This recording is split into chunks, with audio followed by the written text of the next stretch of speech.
if you order I DoorDash this, and if you DoorDash from the place called Monster Tea, it's really actually really good. I think we passed by it, but they didn't put boba in it. No, like all the pictures of the drinks have boba, and then when you you have to select your stuff. Oh no! It says additional toppings. And so I was like, I don't want additional. That's how they do it usually. So usually I was like, I don't want additional. I don't want double boba, but yeah. So here we are, boba-less at Kumoricon. It's okay. One. Good to know. Now I have to figure out. I have to make sure that that there's boba in that tea. Yeah, but I will say, this is they didn't have just plain green tea, so this is a lychee green tea. Ooh. It's really good. Okay, good to know. Yeah, tea qualities. Nice. Monster Tea. Is that what it's called? Yeah, Monster Tea. And this interview is sponsored by Monster Tea. No, okay, sorry. I wish. Yeah, that would be awesome. Maybe I might get paid for something. No. Yeah. Have a whole spread. They don't pay me enough for this. You get paid. What? Is it okay if this is on the table? Yeah, Anyway, we're good. Yeah, we're good.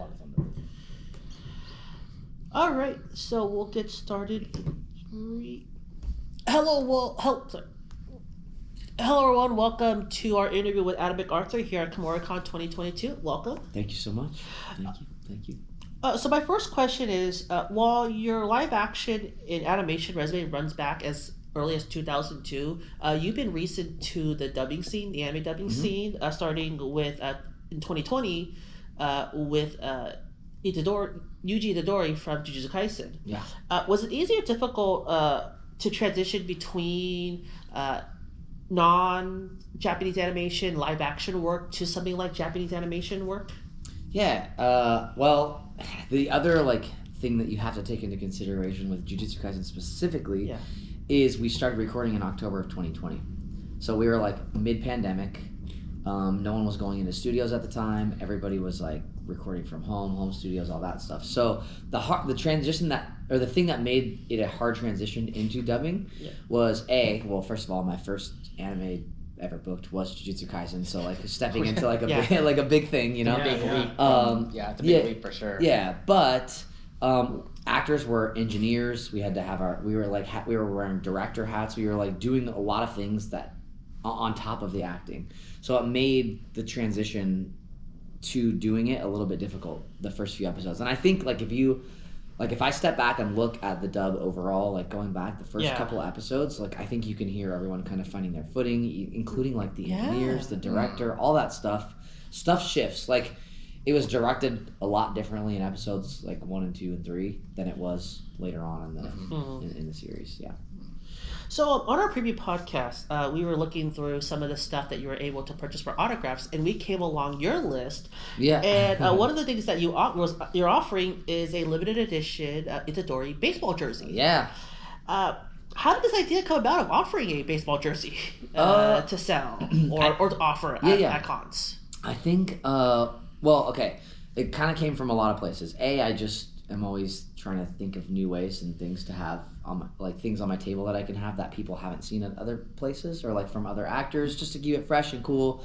And also, I'm a collector and I'm really picky with what I buy. That's fair. Yeah, so I was no offense to anybody. Right. People are allowed to have whatever they want on their table, and some fans don't care either. They just they're happy to get anything. Exactly. But for me, I don't want to go buy someone's headshot. I don't certain pictures. I'm I just think that's dumb. I wouldn't want that myself. So I try to have stuff that I would want. The other thing is a lot of times people will bring me a sweatshirt or a t-shirt that they bought at the Hot Topic, Box Lunch, whatever, and they ask me to sign it. And I always think man, you're paying good money to have me sign something that if you wear it and wash it, it's gonna fade away and all that stuff. I was I gotta do something. I love the baseball episode of Jujutsu Kaisen. My favorite. Is it? Love that episode. And so I was man, it would be really fun to do a baseball jersey. So I partnered with this company called Otaku Academy. Ooh, okay. I printed my signature on the back, so my signature is actually already it is a hand written signature, on it or but it's just dye printed, dye set printed. Yeah. So how they dye the other parts of the jersey, it's printed on the back. So now you can wear it, you can wash it, and you're just getting value for what you pay for. Yeah. So, I would say. Yeah. Which is important to me. Again, people come, they wait in lines, they want to have a fun experience and take away something that's good, not just I don't else. I just remember like at CRX you were there, doing autographs and stuff. Yeah. And then when I was trying to get your autograph, I was like, wait, there's a jersey that's on sale too. Yeah. It made me think, I'm like, do I need it? Yeah, totally. Well, honestly, and it is my convention exclusive. Like, they don't sell them online anywhere. Yeah. It's the one place you can get them is from me at convention. So I also, actually, this is the first convention that I'm gonna have a second jersey at my table. This convention. It's a black and white Tokyo Manji Gang jersey with Chifuyu's number and name on the back. So cool. Boy, this kind of thinks what to So do. and actually, I brought two new things for Kumoricon. One of my prints on my table was done by this artist named Daniel Dang, who is just like almost every voice actor who is on like a 6 show has a commission from this artist. I printed out some holographic vinyl prints on some Canadian maple skateboards. So I have 5 skateboards for sale. This could Dude. Okay. Yeah. Damn. So Just flow. We really are giving out to the fans for sure. Yeah, with the merchandise and everything. Yeah, It's trying great. to keep it cool and make sure people there's something good for everybody. Yeah, something sure. good for the No collectors doubt. out there Yeah. too. Yes, for sure. So that way definitely. you can display it in its full glory. Exactly. My office is full of I have a collage wall of art that I've gathered and toys. I have like toys from childhood. I have like artist collabs, like more recent artist collabs, like higher end stuff. Nice. So my office is it's all that Decked. all that cool stuff. Nice. Yeah, it's fun. So speaking of Tokyo Revengers, you're a part of that. You're also part of Fruits Basket Prelude. Yes. Were those done at home, or was those done in like an actual studio? So the Fruits Basket Prelude was done in my house. So that was my home studio, and I did Tokyo Revengers in a studio. The same studio that does Jujutsu Kaisen did Tokyo Revengers. Okay. So because you were talking about how you initially started Jujutsu Kaisen at home. Yes. But then you transitioned to a studio at one point. Yes. What was that like for you, knowing that's like, okay, I started at one place, now all of a sudden I got to go to this different spot? So much better. Yeah. It was a huge relief. That's what I was saying, yeah. Yeah, it's a huge relief. The benefit of going into a studio is all the professionals are there. So like the engineer who knows how to do the engineering is there. I don't have to think about that stuff. Like, it was so much better in studio. Actually, Jujutsu Kaisen, after like episode 3, I had a conversation with my agent who then talked to the studio, and I was like, I don't want to record this from home. But again, we were in COVID, like we were high. Right, we're in the peak of COVID. COVID, and I know that there's restrictions when it comes to going into the office, Yeah. meeting up with people, that kind of thing. Yeah, It's so hard when it comes to logistics and all. yeah, I basically just had to make sure I was testing regularly, and then they were testing regularly. And when I would go to the studio, someone would have the door open. I would go in and close the door. I would go into the same studio, close the door, and I would never see the engineer. Like, none of us were ever in the same room. And as long as I tested, then I was able to go into studio. And it was a pain, but totally worth it. Totally worth it, yeah. Right. Yeah, recording that stuff from home is hard. I would imagine. You need Yeah. all that equipment, the microphones and the Yeah. the box stuff to make sure that no background sounds are there. Yeah, it's more about because I have the equipment. There are other jobs that I do regularly that are not animation related that I record from home. My sessions are super short for those things, but it's you watch an episode of anime and 1 minute you're whispering, having a conversation with yourself, and the next minute you're screaming at some guy whose head you're about to chop off. Yeah. So it's how, and then when they're in the same line, how do you make that adjustment while I'm doing it? There were times literally where I was like, I can't remember a specific line, but it would be something like, I have to do this myself because if I don't, I'm gonna get, and it's like I'm like hand on the knob. It's like I'm gonna do but it's like, how do you keep your mouth on the mic while you're turning the thing? It's just it becomes too much. Yeah. Yeah. I feel it. Yeah. Let the pros do their stuff. Absolutely. Are there? Yeah, Okay. go ahead. All right, so you have a big role in the hit Disney Channel show, Star vs. the Forces of Evil, Yes. as Marco Diaz, the Yes. partner to Star Butterfly. Now, as I watched the show, these two have had a shaky relationship, best friends and lovers and everything. Yeah. But in the end, they do end up together. So how is it voicing a character that was going through some hardships, like a lot of things happening It's with so him? fun. Yeah, it's so fun. I think anytime you have a character that really gets to go through an arc as an actor, it's a really fun, cool thing.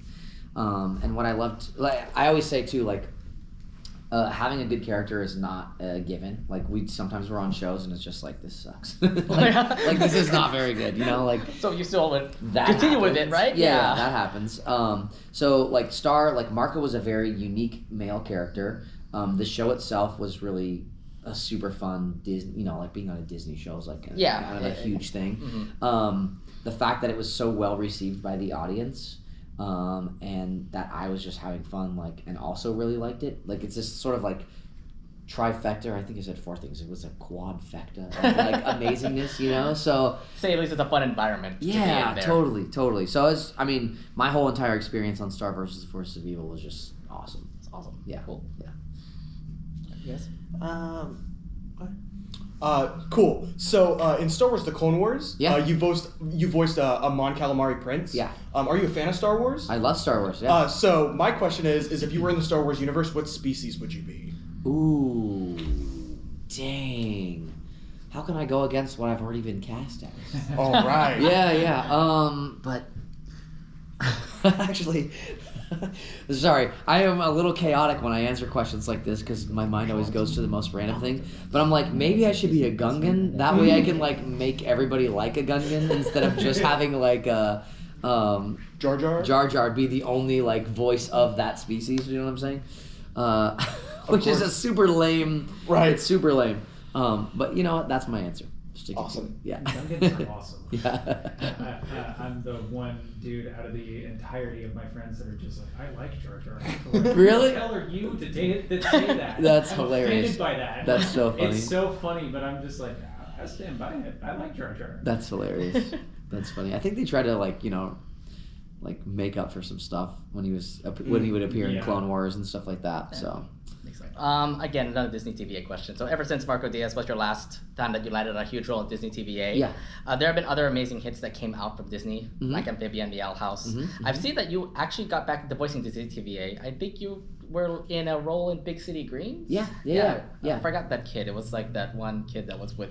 So I've been in a couple episodes of Big City Greens now. There was a character named Ashton who appeared That's right. in an episode. Yeah, I was in that dolled up episode from Yeah. There we go. And then actually in one of literally within the last 2 weeks, there was an episode called Pizza Deliverance. Oh, that's the Halloween one. Yeah. Yeah. Oh my God. So you're one of those characters then. So in the very opening when they're in the pizza shop. Yeah. They're watching a fake horror movie. Right. So I'm that guy. Oh. and then when they zoom out and they're watching the employees watch the movie, I'm the employee that's sitting on his girlfriend's lap. Oh, that guy. Oh my God. So I'm that guy also. Awesome. Yeah. Okay, so if you had the chance, would you want to lend your voice for another Disney TVA project that might be coming up real soon? Yeah, of course. I audition for stuff all the time. In 2020, I voiced the lead on a Disney pilot that did get picked up. And they shuffled some things around and changed the character, so I didn't end up being me. But I work closely with TVA all the time, and I'm still on their radar, and they're obviously still sending me stuff. So I think, knock on wood, it's a great relationship. So hopefully at some point again, I'll be doing some more regular stuff with them. Cool. Yeah. Awesome. Good to hear. Yeah. So on your Kumoricon profile, it mentions martial arts and the deep involvement that you have with it. First off, who got you into martial arts? Teenage Mutant Ninja Turtles. Okay, explain further, please. Well, I want to hear this. It's kind of in the name, right? So I grew up in the 80s, and Ninja Turtles was a thing.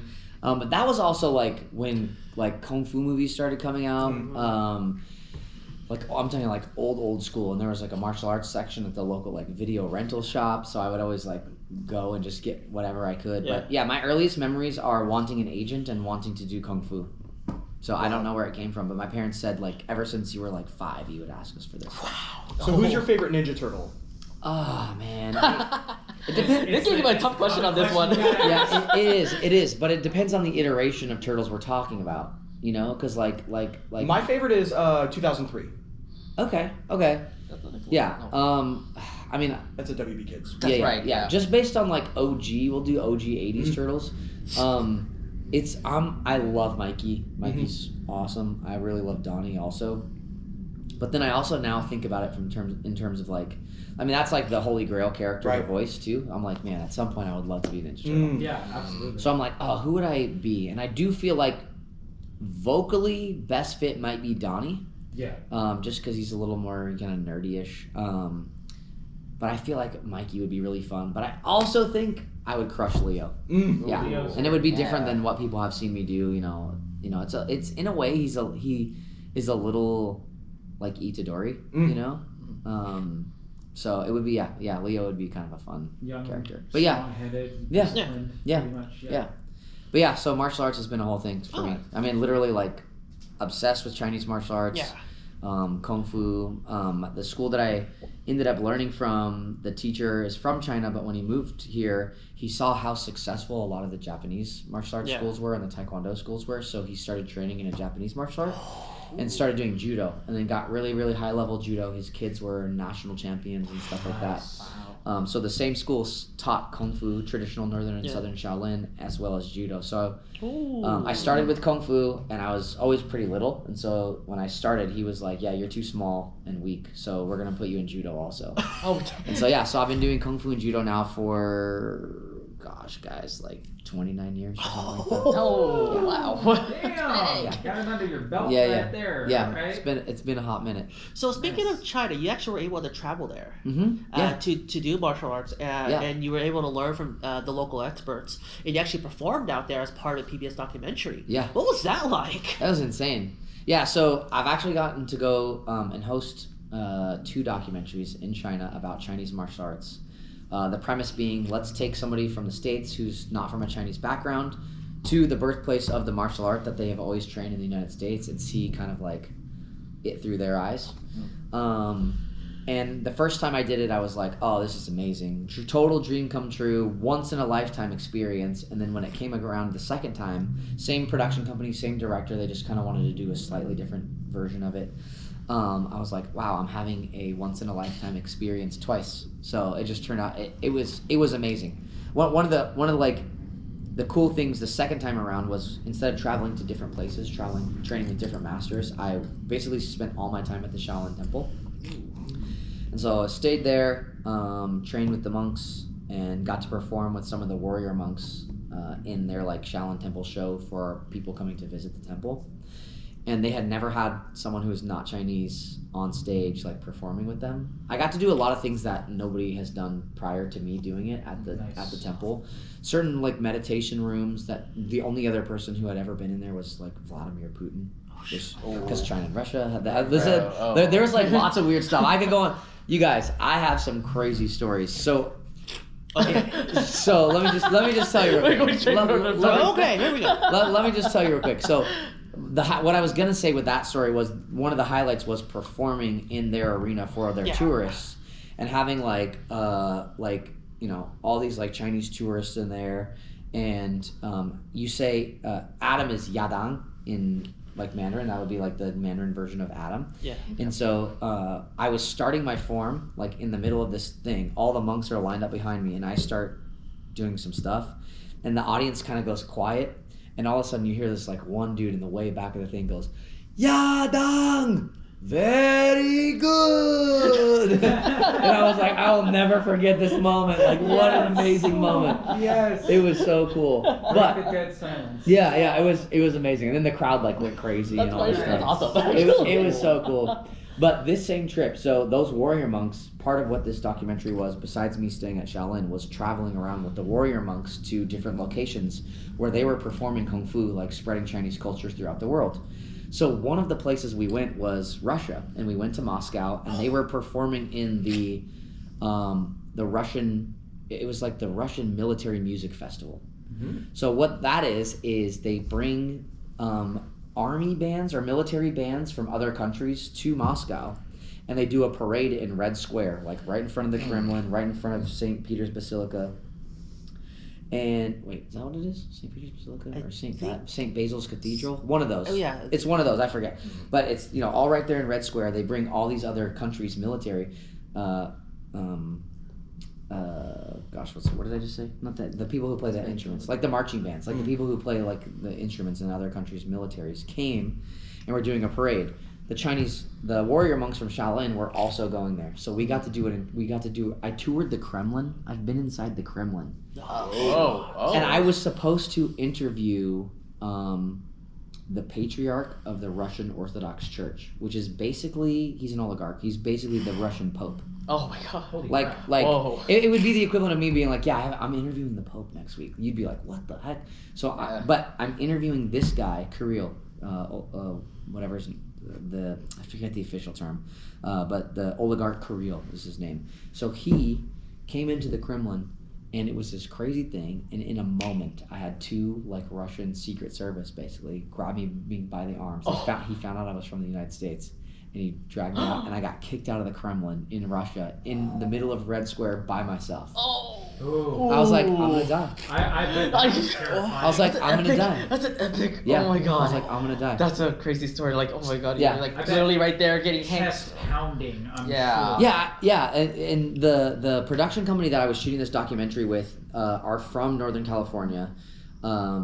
Or that's where they're based, but the main director is from China. So everywhere we went, we had government escorts. So in China, I felt like totally safe. He's well regarded there, super high level super high level education, which made him a lot of connections. But he also was in Russia, which they don't care about anything. And so, he got left in the room to conduct the interview. He was going to have now one of the monks interview the guy. But I got taken out of the room, kicked out of the Kremlin all by myself in the middle of Red Square. It was crazy. Shit. Yeah. It's crazy. And now I'm doing anime, so there you go. I almost died. Here's how I almost got isekai'd into. Yeah. I almost got isekai'd out of the Kremlin. Yeah. God, from that moment, and then going back to the United States, and then just doing anime now. Now that's your role. Yeah, that's it. That's it. This is insane. So I have a lot of when people are like, "Oh, tell me one fun fact about you." I'm like, I've been kicked out. I can say I've lived at the Shaolin Temple. I've been kicked out of the Kremlin by the patriarch of the Russian Orthodox Church. Little things. Yeah. Then you can take that to when you voiced Itadori. Yeah, exactly. Somehow I'll bring all of that in and channel the fear that's standing in the middle of the road, just like exactly. Where am I? Yeah. So my final question is: Have you considered being a sensei to pass on the teachings to the next generation of martial arts? Yeah. So. Because I have my black belt in judo, I'm considered sensei. Because I have my black sash in kung fu, I'm considered a sifu, which is essentially the Chinese equivalent to sensei. Yeah. Sensei and sifu. And I've taught for a long time. Yeah, the school that I grew up in Northern California is called Yee's Martial Arts. I still go back whenever they do their black belt exams and help facilitate the examinations and stuff like that. So yeah, I taught for many years before I got a little too busy, and then I was teaching judo before the pandemic started, and then the pandemic happened, and I haven't really gone back to teaching, just training I travel so much for conventions, it's hard to get a consistent unless you want to teach people at a convention. I'm down, which basically just consists of me throwing people on a panel. I mean, that works. Honestly, it sounds fun. That actually would be a fun one. Yeah. Come on down and get thrown by Yuji. Yuji Itadori. By what's his nickname? The Tiger of West Junior High. Yeah. So where can people find you? I'm making it so easy for people. I'm at NinjaMac, NinjaMac, everywhere. Twitter, if it still exists in a week. That's amazing. Yeah, Twitter, Instagram, TikTok, and also YouTube. All right, Awesome. sounds good. Well, Thank you very much. Thank you very Of much. course, yeah. Thank you guys so much. Absolutely. Yeah, nice to meet you. Of course.